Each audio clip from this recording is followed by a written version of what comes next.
La epopeya es un subgénero de la épica, en donde se cuentan las hazañas de algún héroe o una narración poética. Cuenta con la mayoría de las características de la épica. Algunos ejemplos de epopeya son la epopeya Gilgamesh, el Mahabharata, el Ramayana, la Ilíada y la Odisea. Estos son ejemplos de algunos países orientales crearon sus propias epopeyas en donde sus héroes luchan y muestran los valores por los que se llevan su sociedad. Se define como epopeya al poema de carácter narrativo y extensión considerable que presenta una acción o una hazaña grande y pública, protagonizado por personajes de espíritu heroico. Dividido en hexámetros de los versos de la epopeya, los principales epopélicos fueron transmitidos oralmente, evolucionando con el tiempo al ser supervisadas y en esta manera fue que pasaron a inventar escritura a base de hexámetros.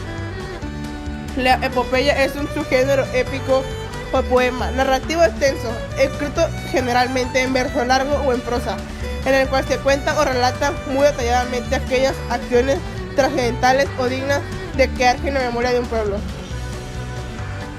Epopeyas y sus autores: la Ilíada, Homero; la Odisea, Homero; la Neidea, Virgilio, Greta Hermió Cid Anónimo; la Luciada, Luis de Camões; la Divina Comedia, Dante Alighieri; la Araucana, Alonso Ercilla; el Orlando Furioso, Ludovico Ariosto; el Paraíso Perdido, John Milton. El Renacimiento es la etapa de transición entre la Edad Media y la Edad Moderna.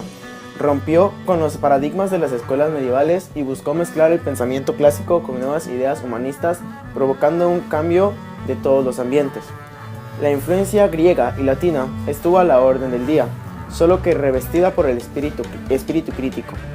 Se intentaba deshacer de la religión, ya que no se le encontraba un fin práctico y se pensaba que solo era un hábito. Todo esto logró grandes problemas en la religión. A continuación se muestran 6 de las obras más destacadas de este movimiento literario. Ahora pasaremos a realizar un pequeño análisis de este fragmento de Dr. Faustus. Deja ya tus estudios, Fausto, y empieza a sondear el vasto fondo de lo que vas a profesar, habiendo comenzado por serlo. La apariencia de teólogo ten, más atrevido de cada ciencia, elévate a la cumbre, y vive y muere consultando siempre las sombras de Aristóteles. Oh hermosa Análica, tú me has fascinado. Venedi cerce est finis logices, de la lógica sabia el fin supremo. ¿Será disputar bien, mayor milagro, tal arte no consciente? Pues entonces no leas mal, tal fin ya has conseguido.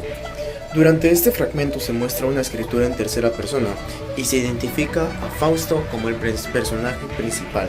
Su principal temática es la investigación. Se le llamó Siglo de Oro a la etapa que comienza con el nacimiento de Cervantes en 1547 y culmina con la muerte de Pedro Calderón de la Barca en 1680. El Siglo de Oro fue una época de esplendor literario, cultural y artístico, en la que se produjeron algunas obras de las más celebradas de la literatura española, como la obra maestra de Cervantes, El ingenioso Hidalgo, Don Quijote de la Mancha. El Siglo de Oro trae consigo grandes autores de la literatura, que hoy son reconocidos por sus obras y aportes, como lo son Miguel de Cervantes, autor del ingenioso Hidalgo Don Quijote de la Mancha; Luis de Góngora, poeta y dramaturgo. Él da origen al término gongorismo. Pedro Calderón de la Barca, autor de La vida en sueño; Lope de Vega, quien renovó las fórmulas del teatro. La poesía estaba dividida en conceptismo y culteranismo. Los géneros que se destacaron en el Siglo de Oro son la sátira, la comedia y poesía mística. Las tres musas últimas castellanas de Francisco de Quevedo es una recopilación de 3000 sonetos.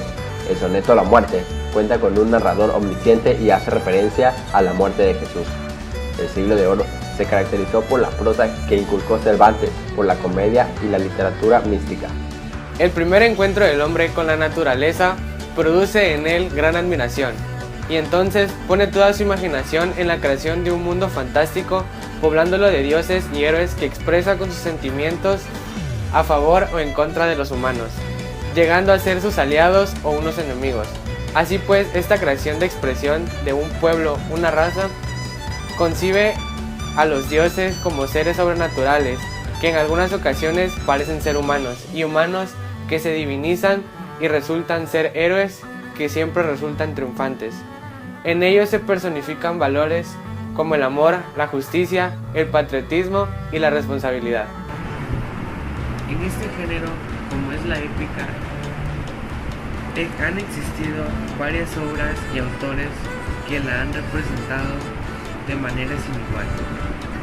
En la época antigua, las obras más representativas fueron el poema de la creación, el Ramayana y el Mahabharata. El poema de la creación era uno que explicaba el fenómeno de la creación de los dioses, el cielo, la tierra y el mar. Además, muestra la explicación de otros dioses que luchan entre sí, hasta que el dios Marduk vence y crea al hombre. En el Ramayana, una épica hindú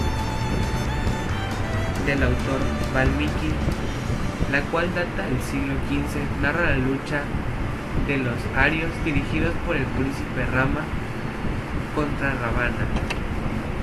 Durante la época clásica, en cuanto a la literatura griega, la Ilíada y la Odisea fueron las dos obras más importantes.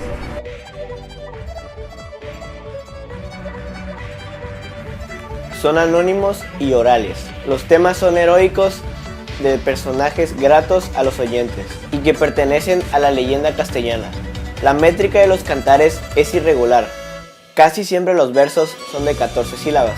La rima es asonante y la asonancia suele variar en cada tirada. El lenguaje es muy sencillo y expresivo.